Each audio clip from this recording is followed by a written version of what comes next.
Welcome everybody to another exciting episode of Smart Home Insider. You've got me, your host as always, Andrew O'Hara, and it has been an interesting week.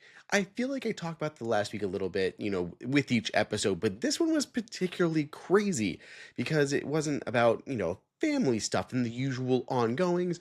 No, this past week, I actually was out in San Francisco at Dreame Next, which is an almost entire week-long event that kind of just talks about the future of the brand with a big emphasis on smart home and AI. So I got to see a lot of their new products that were being announced and some other kind of wild stuff that they were pitching. But I think for me, it was really interesting to talk to the actual product managers that were working on some of these items, talking about what I like to see, what I don't like to see. And believe me, this is not going to be all just like, oh, Andrew's done partnerships with Dreamy in the past. Like, this is just going to be all like thumbs up and happy days. We'll talk about it, but things were crazy. It was an interesting event, to say the least. So stay tuned. We also have at least one interview where I'm going to talk to a product manager for North America covering robotic vacuums and kind of where they see things heading and how they've been doing as a brand moving into the US market. So before we get into all of that, let's go ahead and start with the news for the week. Now, I've been waiting for this update because I've been curious at how well it's going to work. So a little bit of a backstory. Philips Hue. Love them. Love Philips Hue. Like, to me, the GOAT of interior lighting. I basically started doing kind of like smart home review stuff with Philips Hue. I did an original review. I assume it's still up somewhere. It's probably terrible and embarrassing, but I did the original review of the Philips Hue stuff when they came out. I've said this before on the podcast, and blew up. Did really well. Well, since then, things have changed. Not everything's just a regular light bulb. We're also putting lights in different places. So I've got a lot of like mounted lights behind things, and with Apple Home and with Matter, I don't have to be all in on Hue all the time. So while I do have a lot of Hue products, not everything is Hue. For example, like the main lights in our living room, they're can lights. I didn't put Hue lights in because we have a light switch and all these excuses, right? Point is, there was a new update with the second generation or third generation Hue Bridge, which is the Hue Bridge Pro that has launched. And one of the features that was still yet to be released was called Spatial Aware or Spatial Awareness. Essentially, it would be able to scan your room and then use that to determine the placement of lights in the room and then use that to better adjust them for the scenes that you're setting. Now, this could be a whole bunch of different things. It could be like, doing colors. It could be trying to mimic sunrise and sunsets and all these types of things. And I really like that. And what is just absolutely great about this, like 10 out of 10, before we even get into talking about the feature, is what this is doing. So Matter, or Apple Home to a degree, like the whole point is you can use different devices with different ecosystems. You don't have to play all within, one brand. So whether you like Hue, Akara, Eve, Switchbot, you don't have to be in one brand's vertical. So that's why, like, in our living room, I have all sorts of lights between, like, I think I have a Govee light along the back of our bunny hutch. I've got a Govee lamp in the corners, like a tree lamp situation with like indirect lighting. I've got Hue lights around the TV with a sync box. I have an Eve light strip above on our mantle. I have a Brilliant control that controls many of the built-in lights, like the can lights in the ceiling. So I've got a whole bunch of different lights going on, and they're not all Hue. I have a few other ones peppered in there, especially like these side ones from around the TV. So there's like a light strip behind the TV and then around it. So there's a lot of like Hue stuff going on. But with this, it gives you more of a benefit to stay within that brand, which I like because it's like that value add. So Matter or Apple Home kind of keeps things on that even playing field. And then you have to look like, okay, if these features are going to kind of be like the same across different brands, how do things differentiate? With light bulbs, we're looking at things like brightness. We're looking at things like adaptive lighting. We're looking at color representation, all of those types of things. And then Hue is going further by saying, hey, look, if you're going to build out Hue, like, we're going to offer these other really cool features. We're going to do things that no one else is doing, like scanning your room and putting these things into proper placement for creating these more immersive scenes. Switchbot, I also think, has done an excellent job doing this because hey, their stuff works with Matter. Their stuff works with Apple Home. You don't have to worry about anything. You can mix and match and play with other things. But also, if you happen to want to stick with SwitchBot, you can do things like use your robotic vacuum to clean or empty your humidifier and dehumidifier. Brilliant. And it's giving you sticky reasons to stay with a brand. And those are things that I like because it's not just trying to hit the minimum target. It's trying to give you that extra reason to kind of stick with a brand that are doing something interesting and different while also still playing nice with everyone. So let's go back. Spatial Aware has rolled out in a new update to the Bridge Pro and the Hue app. With this, you basically scan the room, it positions your lights, and you have these different scenes, and it can make them more immersive and more kind of realistic. From what I've seen, very, very positive reactions. Like, there's a couple of features that I was waiting for this Bridge Pro, whether or not it was worth it for me to upgrade and maybe start adding some Hue lights back into my rotation, swapping some things out. And this is very much a reason that I want to do that.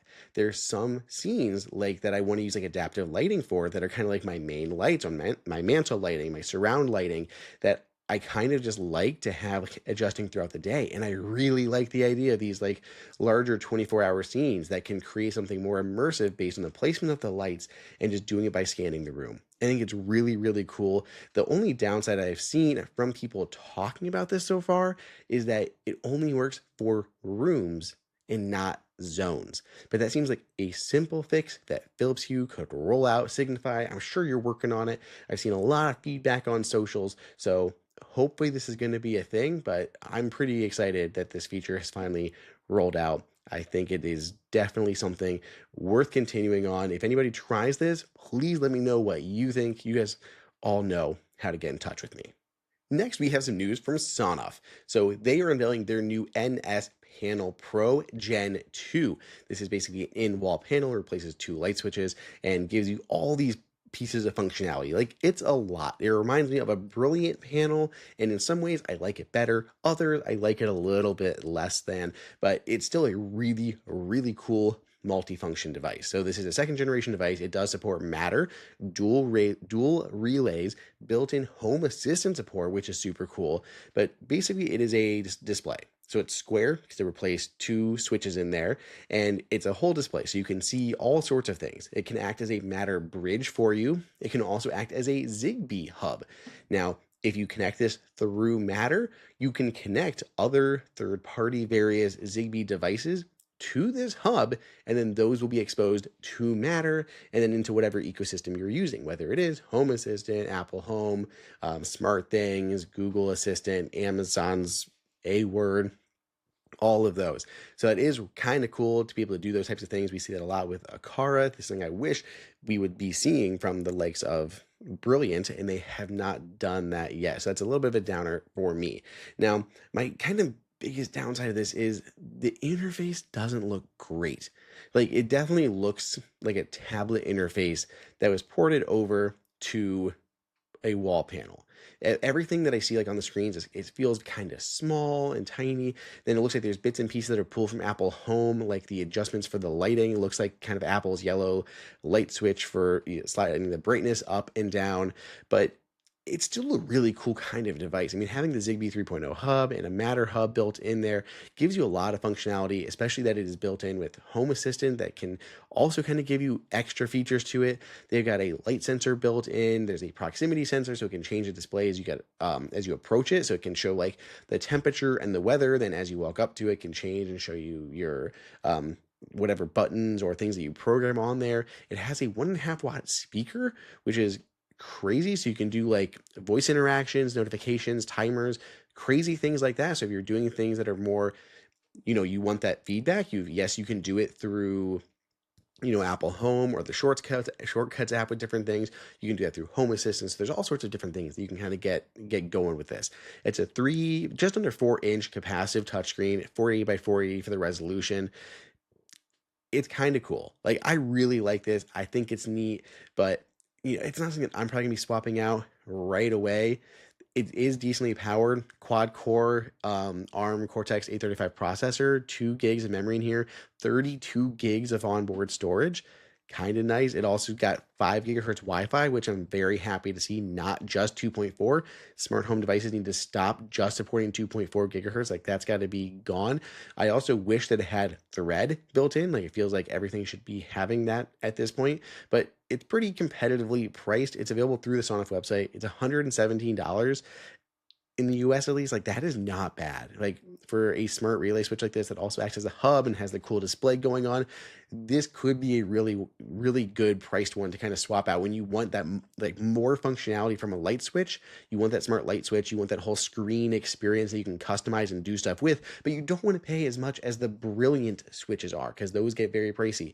This seems like a really good middle ground. I kind of like it. I think a car is going to do some stuff in this space too in the US, but at least in the meantime, this is out. It looks pretty neat. Let me know what you guys think. Okay, all, we got to talk about Dreamy, because this was, wow, robots were everywhere. The event was just all over the place, frankly, and I really want to tell you about it. But before we get into it, like, I want to go through that all kind of like uninterrupted. So let's go ahead and take a moment, run through these sponsors, and then we're going to talk about Dreamy and get into an interview that I had on site, and then we'll round it out back at the end. So let's go ahead and thank our sponsors for the episode, starting off with one of my favorites. We talk about them all the time. It is Shopify. Shopify is that brand that is there when you need them.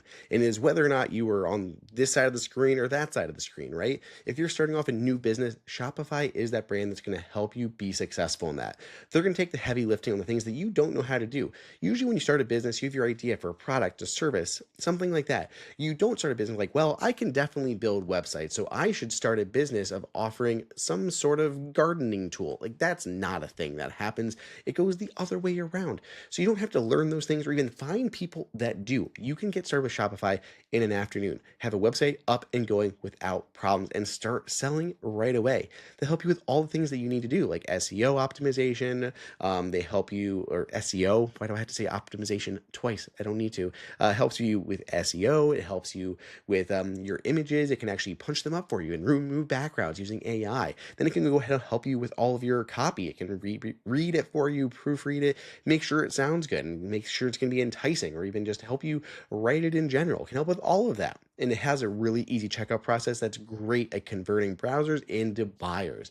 It makes it really easy to check out, gives you multiple methods of payment, from Apple Pay to Google Pay to Shop Pay. It literally just happens seamlessly. Like, I go to my cart, I add a bunch of things in there, and I go to checkout. When I do, next thing I know, I'm looking at my wrist because I got a Shop app verification code. I can just go on my computer. I don't have to do anything because Max autofill. So it literally autofills that authentication code, and then it's like one button to complete that purchase. It's that easy. And I can track the purchase over in the Shop app, which is just equally amazing. From a consumer point of view, I love how easy it is. I love when I'm buying something from a website that is using Shopify as that back end system to make stuff happen. I was buying stuff from Snazzy Labs the other day, like cleaning cloths that are like kind of mimicking apples but bigger, and they're wonderful. And immediately I'm like, cool. There's a reason that so many people like Snazzy Labs, Quinn Nelson, he's super techie, super smart, and he's using Shopify because it's that easy to do. You also see from all these brands that I know, love, and trust, whether it's Moment, whether it is 12 South, whether it is Nomad, like all of these companies that I love are using Shopify, and there's a reason for that. So if you haven't done it already, it's time to turn those what ifs into with Shopify today. Sign up for your $1 per month trial at shopify.com/HomeKit. Go to shopify.com/HomeKit. That's shopify.com/HomeKit. Next up for our sponsors, we have OneSkin, which I am telling you is a sleeper hit here. Now, this is a tech podcast. How much do I talk about facial moisturizers on the podcast? At least once, because the second time we've read this spot here, and I'm telling you, I'm still loving this.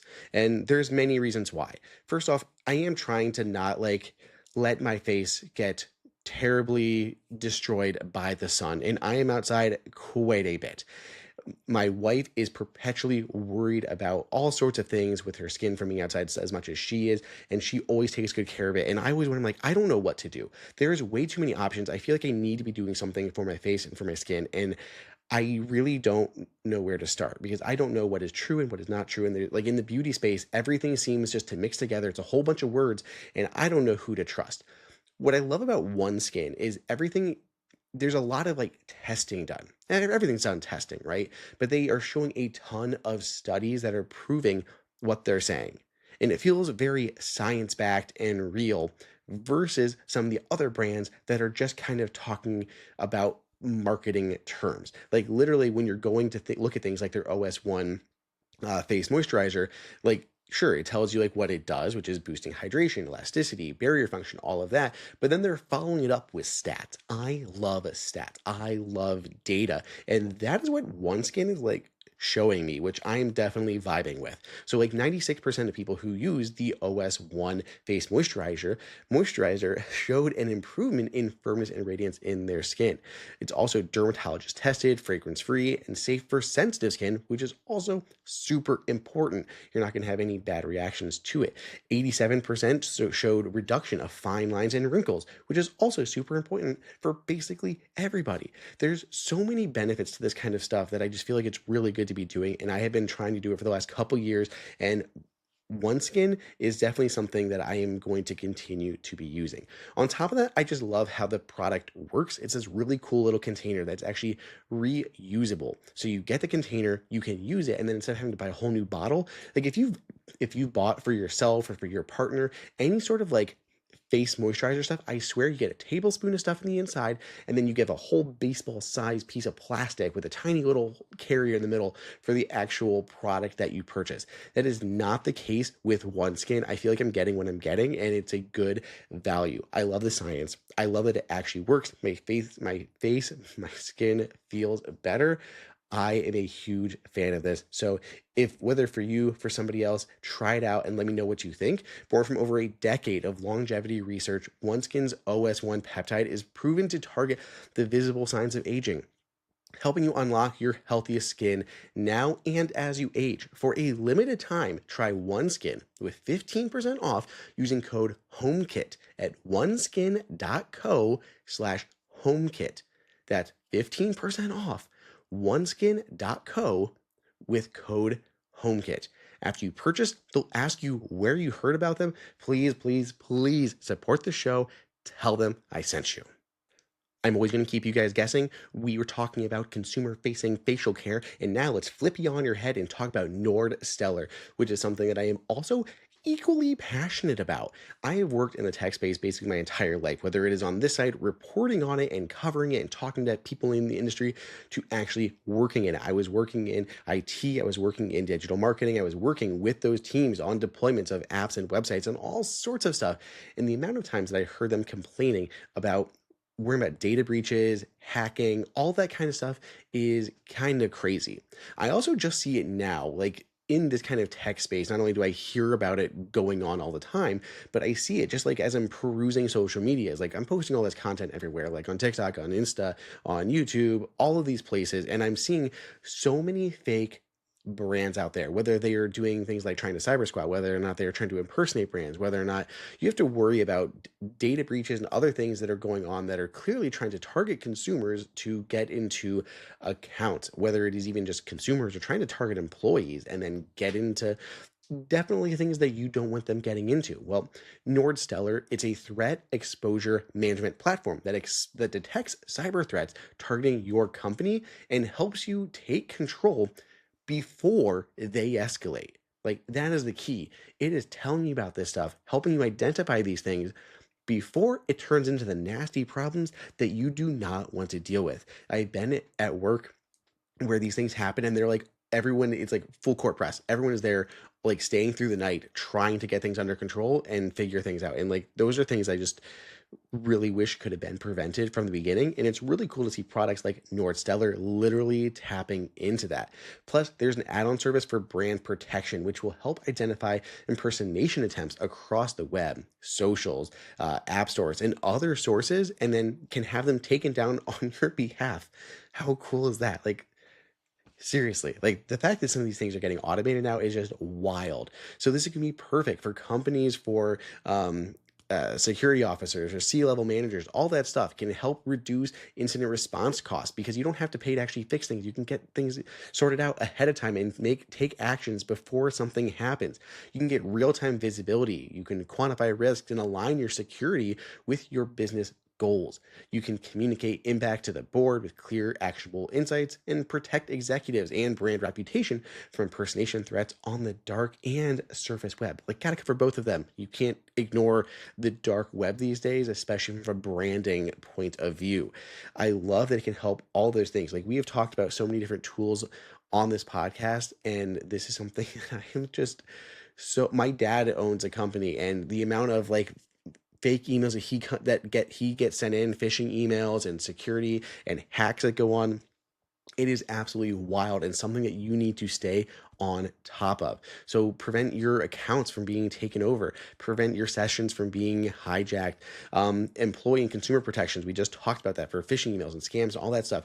You can get ahead of all of this. You can monitor it, get those data points, and know what's going on and help align your security and prevent this stuff from happening. So if you are in that position, you have to try it out. You can get an exclusive offer, unlock your 10% discount on NordStellar with the coupon code SmartHomeInsider10.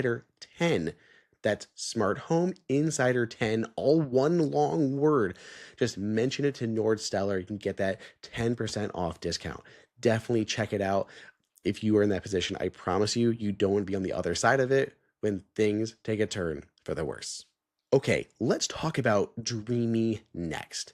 Now, I'm sure many of you have not heard about Dreame Next. It was a big thing. So Dreamy as a brand is China-based, and they were doing this event in San Francisco. So I went out there to attend, and I do want to get this out there right at the beginning so no one is questioning stuff.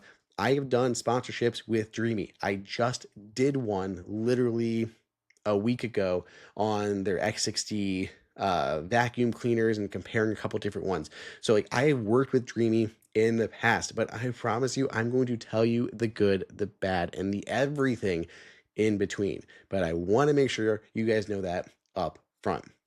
So going in, I had no idea what to expect. I was given a rough schedule, and this event was supposed to last 4 days, which is wild.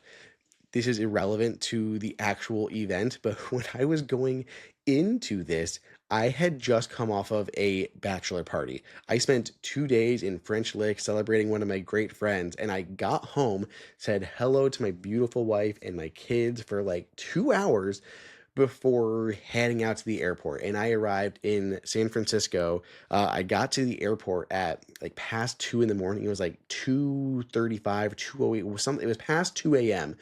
Pacific time, which by the way means 5 a.m. Eastern time. So it was like past 5 in the morning when I arrived out there. On top of that, I had literally just driven from French Lick. So like, I had driven like 6 or so hours. I mean, I split it with my friends, so it was like half and half, but I had been in the car for like 6 hours. We had to get up really, really early, drive really far, and then 2 hours with the girl and the kids, and then fly out there again just to get there at essentially 5 in the morning. I was exhausted. Now, the whole event seemed like it was just very hodgepodge. Like, seemed to be multiple PR agencies.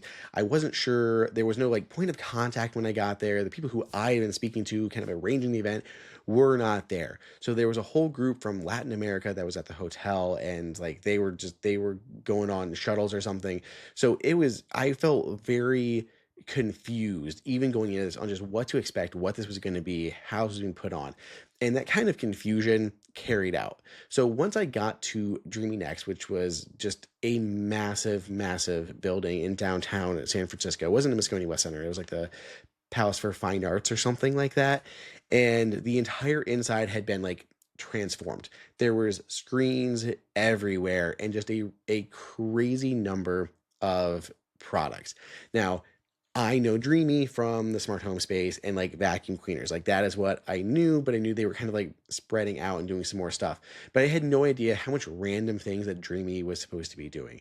So there was smart rings, there was smart glasses, smart watches, there were phones. Steve Wozniak came in to talk about the phones and other things that they were doing. And at their big kind of presentation on day one, they even introduced a car. I was not interested with the car stuff. I wanted smart home. And fortunately, they did have quite the collection of smart home tech there. So I had to play around with all sorts of things. Now, for basic smart home tech, it was a little weird. They had introduced like and these might have been around because it was not clear what was like brand new and what had been around for a hot second. But they had a couple door locks there, which were fairly new. And I think there was like their fanciest door lock, which was new. And it had one really kind of useful feature. So, basic door lock has Matter support, has Apple Home Key, it has palm vein recognition, so you can hold your hand up and get in that way, has NFC support, which is what's used for home key, no ultra wideband. The home key and the NFC is all done through Aliro as part of the Matter support there. So all that is great. What I really kind of liked was one had the camera, so you're able to see on the inside of the door. You can see who is out there, so someone can. It's like the virtual doorbell situation. We've seen that a couple times, and I do think it's kind of cool. The other thing that is neat is it'll undo not just your deadbolt, but it'll undo the latch as well. So you walk up and you can have it unlock the door not or the deadbolt and the latch just by tapping your phone there. They do have some sort of like auto unlock thing that is done via Bluetooth through the Dreamy app, but I am super skeptical on how well that works. Everyone that I've tried in the past that has like done that does not work reliably. So I don't know how that'll be, but it was something they were offering there. Otherwise, kind of a standard door lock, but I thought that was a really cool feature to be able to unlock both of those. So if your hands are full with groceries or kids, you can still walk into your house. If you've got pets, probably not the greatest, but for other people who don't have pets, cats, dogs, very, very cool. So I thought that was kind of a neat idea. The other stuff that I thought was neat was the refrigerators. So these are not available in the US yet. I had no idea Dreamy made refrigerators or not, but these are pretty cool. And there is one that had a robotic arm. Pass. For me, pass. You're supposed to be able to put a tray, set your groceries down, a robotic arm comes out and puts away all your Red Bulls. And for me, that is not realistic. Maybe someone in a bougier household that can afford a robotic arm refrigerator, that's going to make sense.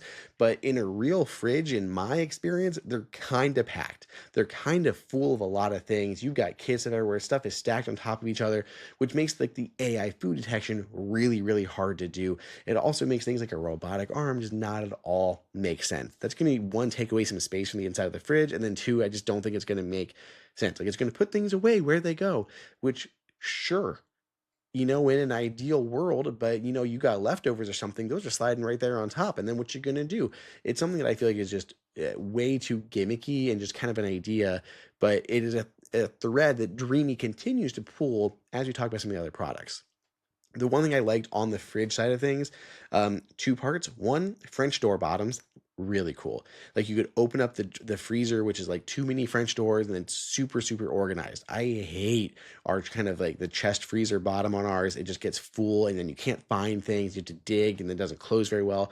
The fact that you could have like 6 baskets in there with the little French doors, love that. So great design there.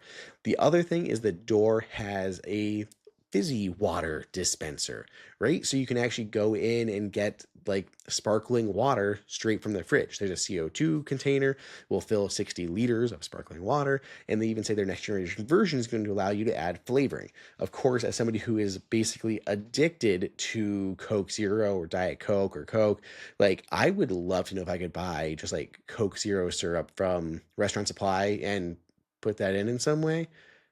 But then I have all these other questions like, how is it going to be cleaned? Because those things need to be cleaned fairly regularly. I have a lot of follow-ups, but it was very interesting to see kind of that just different thought that Dreamy was taking there. The third thing that I saw that was not new to Dreame Next, but had just come out just beforehand, maybe a couple months ago, that I thought was brilliant was a new air purifier. So this one is kind of cylindrical, and our problem as a house with a lot of pets is we constantly have pet hair and dust stuck to the pre-filter.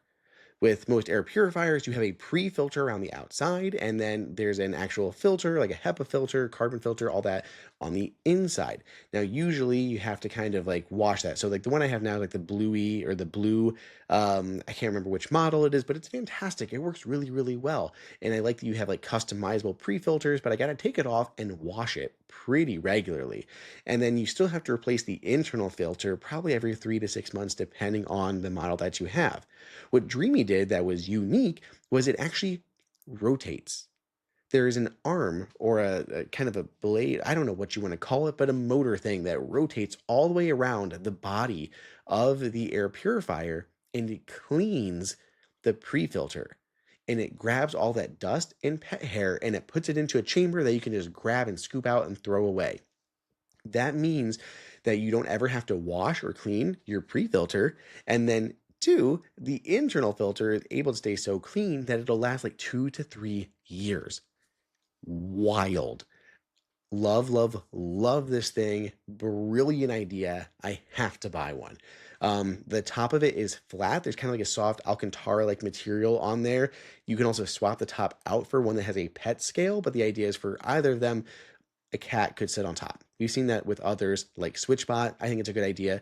This seems just perfect to sit right next to our bunny cage, never have to worry about the pre-filter being dirty, 2 to 3 years to clean the actual filter or replace the filter on the inside, and a perch for the cats to sit in the sun and stare at the bunnies that they can't eat. All seems like an amazing idea. Now, I actually talked to the product manager there, and he told me that right now none of their air products support Matter, but I really pressed him on this because I want to see something like this in Apple Home. And he promised me that he was going to go and start pushing that along and get it happening, that they're already working on Gen 2 of a device like this, and it for sure will have Matter. So Matter for sure is in the second generation device of several of these, but he could see what he could do about getting the other ones. I'm not saying that's going to happen. Who knows? The guy could just be schmoozing me, but I really press the issue that it is important for consumers and that just the Dreamy app is not going to cut it. So hopefully we see more there, but I think Dreamy has done a few interesting things in that space and not just copy Dyson like they have with a few of their other air products, like their giant heater and cooler one that just literally looks like a Dyson copy paste. So beyond all of that, I'm going to say robotic vacuums, but other stuff was just funky, right? Like I get into the Dreamy space and they have all these little stations set up and there's like toothbrushes and all these other things. And I don't understand, like Dreamy I knew was big, but I don't know where all these things were coming from. How much of this stuff is new? How much of this are they doing? How much are they not? And a couple people told me that some of these things are being white labeled, and I could see that. I don't know which products, they wouldn't call them out specifically, but they are taking some basic products, and their kind of whole idea was like, okay, start with a basic white label product, innovate, like add 10% or something they said that is unique to it, and then work on it for their second generation, and then move to their full production. And we're seeing that with some of their bigger products. Some of it they're still partner manufacturing or having made at these white label factories before getting their own factory starting in 2027. So it is kind of good to see Dreamy moving in the right direction, but a lot of the stuff feels very early. Like they're just kind of testing the market and playing around with stuff. And a lot of this I felt was vaporware and not things like the toothbrushes or the hairstyling things, the robotic mowers, because all that stuff is already out and shipping. But other stuff that was more futuristic, yeah, it seems a little bit high in the sky. For example, they talked about this whole futuristic kitchen where everything is just moving around. There's robotic arms everywhere. And I don't know how much of that makes sense. Some of it seems like a cool idea. Like when you go ahead and set a pan down on your stove, it can move the burner underneath and start heating exactly where the pan is and heat it up efficiently. It could also, like as you lift the pan up, it could reduce the heat so you're not wasting electricity, and also can make it safer. And that would work like a burner. So like, okay, I can kind of see things like that. We also talked about like the laundry robot that they've been showing for a while. It comes up in the interview here in a moment. But that is a product that they've had at CES at least 1 or 2 years now, and I still never seen it fold laundry. They did have a demo there, but all this thing would do was go over, pick something up from a pile, and put it into the washer, and then close the door. Cool. That isn't at all useful. And I want to see it start to actually do things. In their whole kind of presentation on day 2 of this, they give this future of where this exact robot is supposed to go around your house like a robotic, vacuum cleaner. Like they showed like the UI of the app and it looks like they're robotic vacuums. But go around, it would find your clothing, it would identify your clothing, know what it is, it would come back, put it into the wash, it would know how to add the right detergent and stuff, turn it onto the proper cycle, take it out, put it in the dryer, fold it, and then I don't know if it puts it away or if it just leaves it on your bed folded. But that's kind of like the vision that they were showing. If that works, cool, right? We already have robotic vacuums with arms on there, the Sero C70. Later this year, I think Q3, they said Dreamy will have their own version of that looks a little bit more beefy than the Roborock version.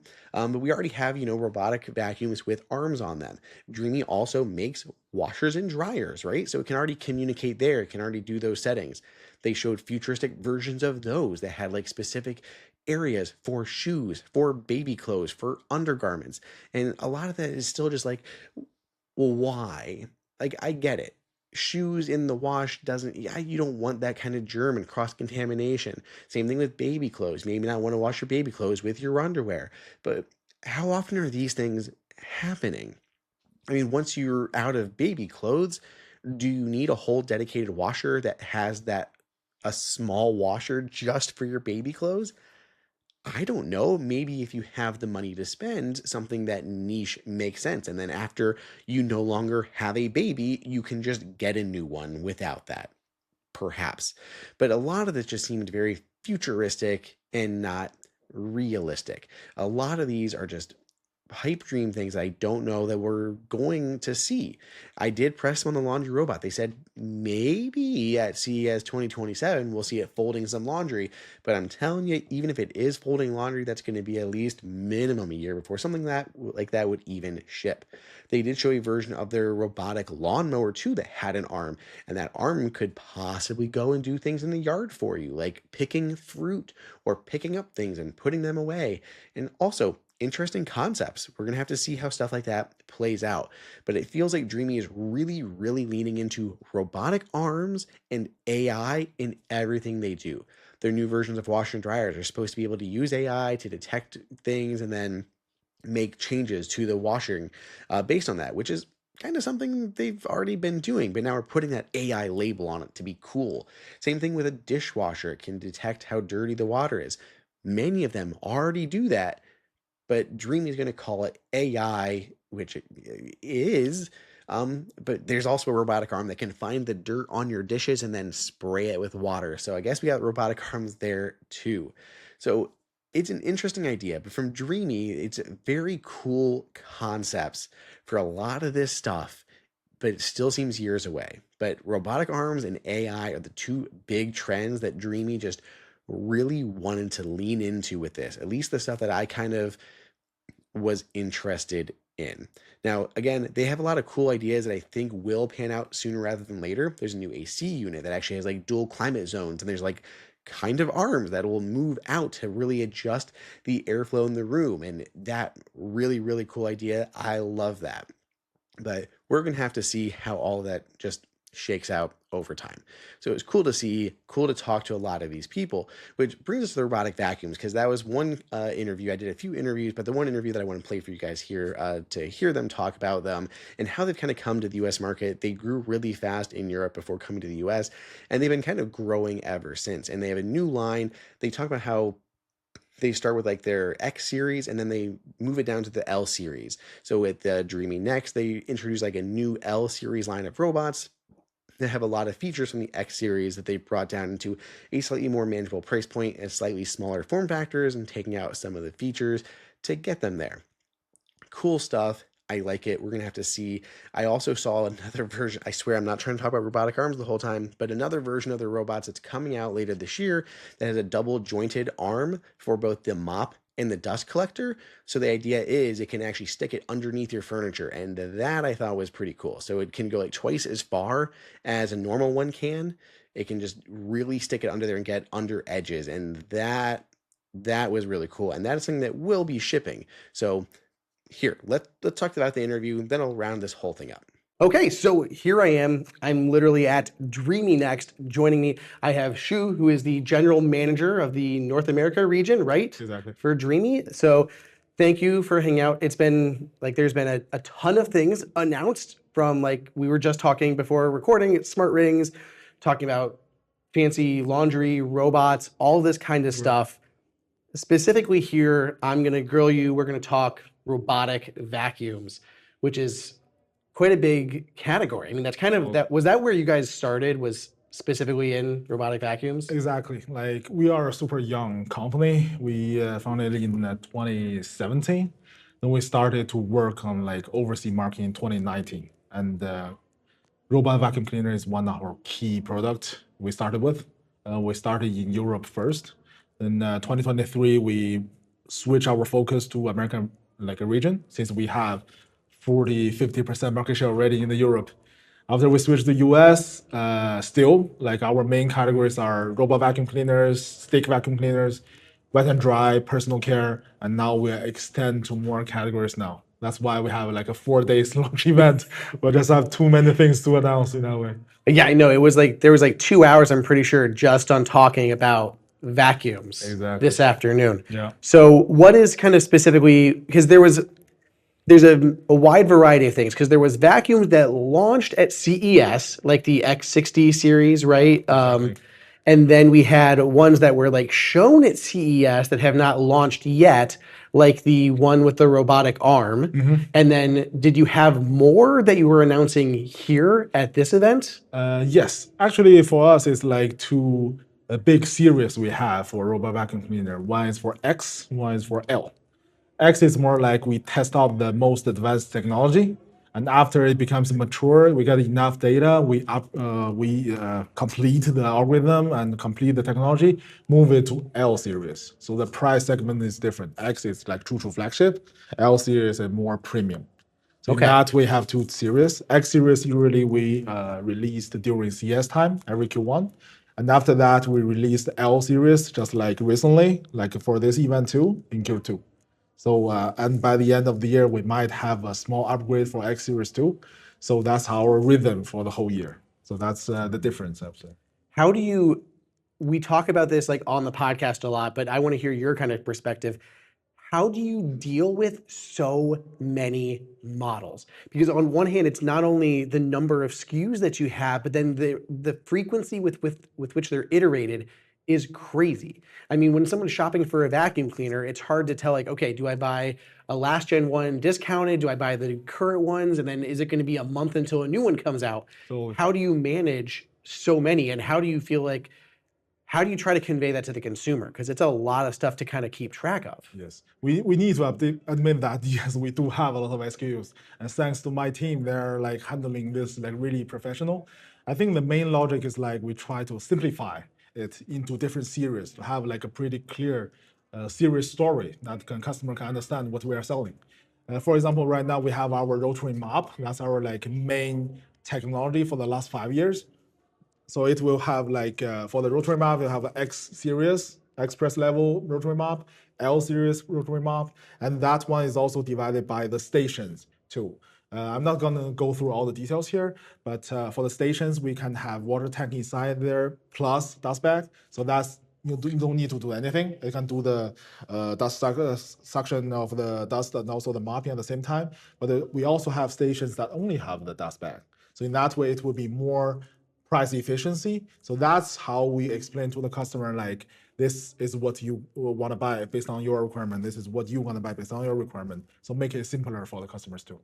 I mean, that's got to be a headache. I mean, you said your team is handling it really well, but just internally trying to manufacture those and worry about like supply chain logistics, like how much inventory to build on all these different models, and especially when new ones keep coming out. Because they showed off the one here. Like, I swear, I just had a video go live last week comparing two of the X60 models, and then here you're showing an updated X60 model that has two of the robotic arms that stick out, like the rotary mop that has like a joint in the middle that goes even further, and then the spinning dust collecting one that also sticks out and goes further, which is amazing. I'm really excited to test that one, to be honest, because I've not seen one that extends that far for the dust collecting one. Exactly. And our biggest problem is underneath of like the couches.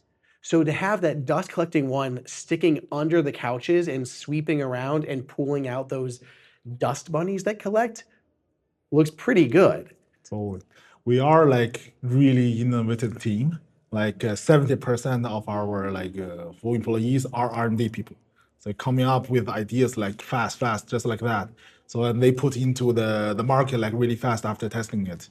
But that's also like, it could be like a healthy or happy concern for our customers, since like there's too many technologies. But same time, we offer this kind of trade-in like service to the customers. You don't let them to feel fallback. They can easily get their part of their money back to then invest on the new SKUs too, of course. Okay, that can help. A big topic here and at CES and everywhere else is AI stuff in general. What can you tell me about that? Like how you guys are using AI? Obviously, object detection and navigation are the two big ones, but what are you guys doing on like data privacy? We've seen big companies, including DJI, that have had security issues on their Romo vacuums. I think Ecovacs had a security thing that had popped up. So like security and privacy on these things that you're basically putting a camera on and running around your house, and then we're tapping into all this AI stuff at the same time that are using these RGB cameras. How much AI are you doing? Is locally on device?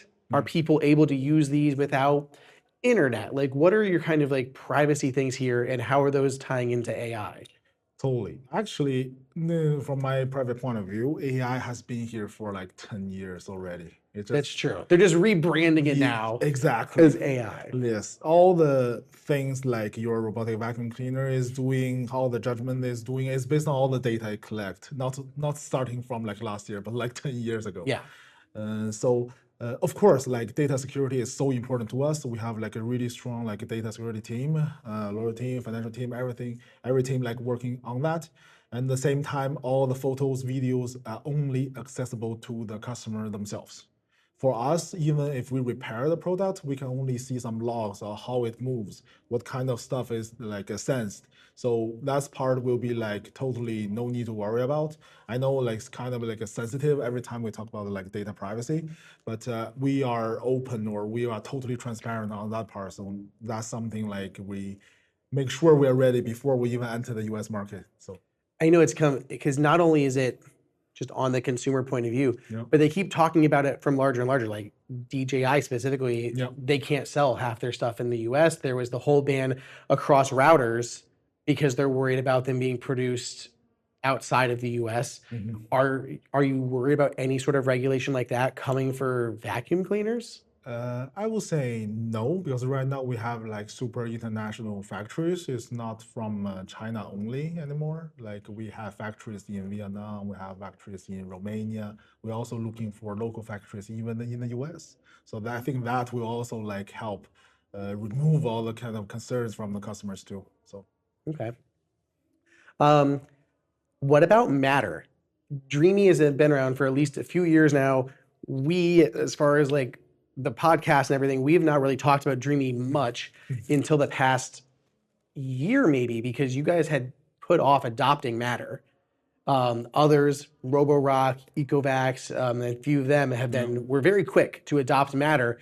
You guys finally did it. So can you tell me about the road that took you here, and how has the rollout and adoption been since you've actually added Matter to the products? Totally, like even comparing to Roborock, compared to Ecovacs, we are even still younger than them. We step in all the market like later than them, but we grow faster than any one of them, to be honest. I think that's also like we are like a really humble brand.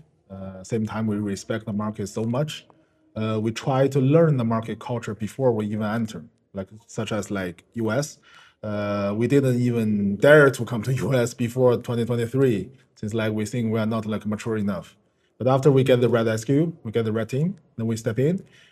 We keep like what's different between like us and them is more like we would like to invest more on local team, local people, and the local marketing. We want to combine with like local cultures. That's why also we did this year's Super Bowl midtime show. At the same time, we are like inviting local NBA stars, we're inviting local singers to the. So we want to have connection with customers. That's what I told my team all the time. We are not here to sell, we are here to stay. We have to have this kind of local connections to feel customer can feel like we can have like a premium experience with Dreamy. I think that's the main difference between us to them. It makes sense. Has there, I mean, Matter as a standard is kind of weird because it's a lot of customers don't necessarily know what it means, but they know like the features to be able to add it to the home app.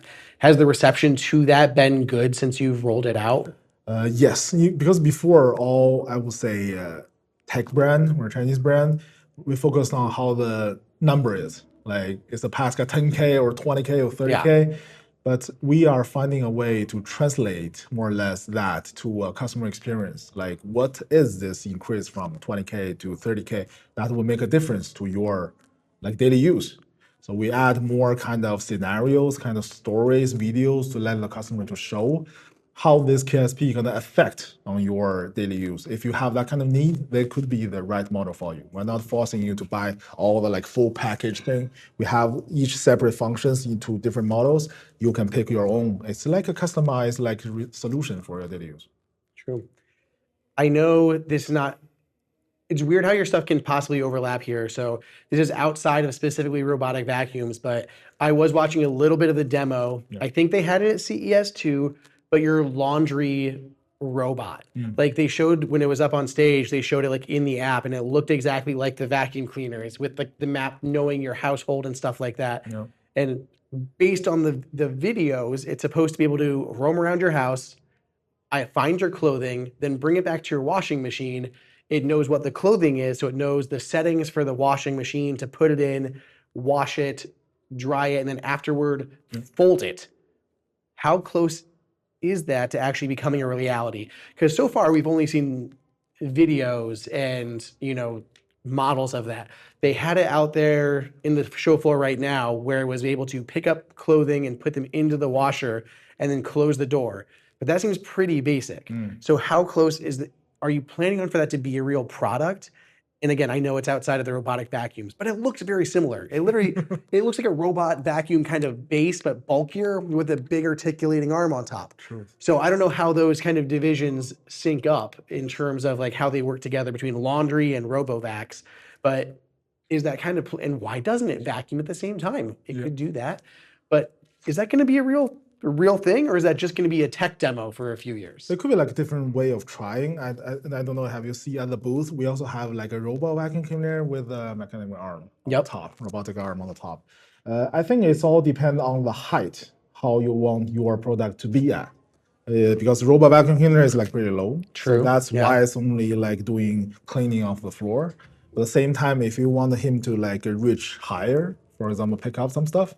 For example, like if you're, I don't know if you have pets, if you have a pet toy in the middle of the living room, usually like old robot vacuum cleaner would just go around it. But with the arm, you can pick it up and put it on the side. Because it's based on all the like AI algorithm, but also the big camera and the sensor, it can tell what product it is. And in the app, you can say, yeah, this is not that important. You can put it away. So it can make decisions with all the kind of data it has. Same time, we are trying kind of like different kind of assumptions or examples. That's where the washing machine robots come out. So it's a bigger one. It's doing only laundry for you. I think this is all different kind of try. We can put it up. Finally, you can have like your own humanoid robot or some kind of like that kind of butler for yourself at home. So for this one, the robot vacuum cleaner with the arm, that's kind of a ready SKU. We are still. I think they said hopefully this year. Hopefully second half. The washing machine one is still like early stage prototype. We want to, especially for CES, especially for launch event, we want to put it out to see how the customer react. Do they need this now? But is the algorithm or the thing it do like enough for the customers? Then we can do improvement. I think even less than we thought. Maybe just another 2 or 3 years, you will see more and more kind of service robot at your home. But right now I feel like, including Dreamy, but I'm still skeptical because so far they do very little in person, and I only get to see videos of them like folding laundry as videos during a presentation. When will be even to see like an actual live demo of it folding clothes? Exactly. Maybe this CES, in just like several months, we're gonna have like a live demo there, because we already have some demos at our like HQ in Suzhou, can do coffee for you. Okay. Not only make it, but also do the painting on the top of it. So in that way, on the other hand, folding clothes is even easier compared to like make coffees, right? So maybe there will be a demo like in CES again. Okay. But I cannot promise anything at the moment. But as soon as we get one, we want to show it to the customer. We want them to feel if this is the new real situation for you want to have. Yeah, it's always just curious about how much of that's going to actually pan out. how much of it are just tech demos, and what we'll actually be able to see. Because that one, in the real form factor, that seems like it's doable, but I want to see it fold some clothes and actually be able to do that. And it's a lot smaller than something like the laundry bot that's been at CES for many years. Yeah. That seems huge. So if it can actually do it, I feel like that would be pretty interesting. Cool. Anything else about robot vacuum cleaners that you want to leave us with? Where do you see it going next? Other than the arm, what's the next thing that you guys are kind of working on or investing in for robotic vacuums? Actually, there's some SKUs in the market already. We call it like rolling brush, because right now we use like rotary mop to wash the floor. At the same time, we bring like wet and dry rolling mop into the robot vacuum cleaner too. So that's one. Actually, they use more water, of course, but at the same time, it can clean the floor even harder, like with that kind of technology. I think there is a few SKUs from us, from other brands too, on the market right now. I think that would be the trend. Like we need to improve the algorithm, improve how it uses the water and everything. But I can see in next 2 or 3 years, it will be the future for robot vacuum cleaner. So that one is clean faster. I still find like there's still random fringe case scenarios where it runs over cords, runs over a child's toy. So like there's still those little cases, like I just want it to be that little bit, that last 1% or something to get that accuracy up there. Totally. You should try our product. I did, totally. We just had that video go live, and it ran over, we had a large poppet, and it ran over the poppet, but nothing, it didn't do anything, but it was flat enough. I don't know if it thought it was a rug, like a Mickey Mouse shaped rug. Okay. Yeah. It's big enough. In that way, it needs more data or like examples to let him to know like that's a toy, not a rug. So Yeah, because I think what are you guys up to now for object detection? Like, is it over 600? Is that what the 400 or 600? I think it's 600. Over 600? It's a lot. I mean, it's grown a bunch. Exactly. Right now, just to be honest, like the first thing we want to recognize is like the feces of the pet. And that's the worst part. Yes. And then it's like all the cables on the floor. Now we know. Maybe we need to add more toy guys like into the toys are so weird and random, so it's hard to get a gauge on what actually is a toy. But those are the real case scenarios that I look for, because those are what's happening in our house. Like cables and those things are real. Next time the arm will pick it up and throw it away. I had the Cero C. I still have the Z70 from Roborock, and I love it. It's not 100% by any means, but it's kind of crazy. I turn around and just watch a robot carrying my sandal across the floor. I'm like, okay, that's a thing that's happening. And sometimes I'll go and they have that little dust bin, and it's just full of like random socks or something. And I'm like, I didn't even know that it was doing this because I run it when we leave the house. So it's just really cool to see that. So I'm very interested to see how your robotic arm performs compared to that one. Totally. Your guys' now is more than a year newer than the Z70 is. So, theoretically, you should learn a lot. For it. No worries. Hey, I will be testing it. I'll let you know which one worked better or not, but I'm excited. Thank you so much for hanging out today and for talking everything here at Dreamy. No, thank you so much for being here. So Dreame Next, it was definitely an experience. It felt just a little hobbled together. It felt a little last minute, felt a little just disjointed, and it felt like a lot of things were vaporware that we may or may not see, especially in the US. It's also confusing of why a vacuum cleaner company is doing everything from smart rings to smartwatches to smartphones to cars. Where's the focus? What are you working on? How's this going to play out? And what is, frankly, going to ship? And honestly, I don't know. But in all of this, there are small ideas that I think Dreamy has hit on that I think are smart. Whether we're talking about the seltzer water from the fridge with flavoring added, I like it. The double jointed arm on the robotic vacuum cleaner to clean deeper under surfaces, I like that a lot. The dual zone AC that can move with multiple motors and arms, yeah, I really like that too. There's just all these little things that I think they've hit really well, and we'll see if they can execute on all of this stuff. We'll see how much more Dreamy things are coming to the US. The air purifier for the pet stuff, like also really, really smart. A lot of their stuff originally felt like that white label, copied, and then getting better. So I think keep an eye on Dreamy. We'll see how they progress over the next couple years as they start to iterate on these products and start doing the manufacturing themselves and fully making things custom and built out like they want to be. Let me know what you guys think about all of this stuff. I'll put links for much of what I talked about in the show notes.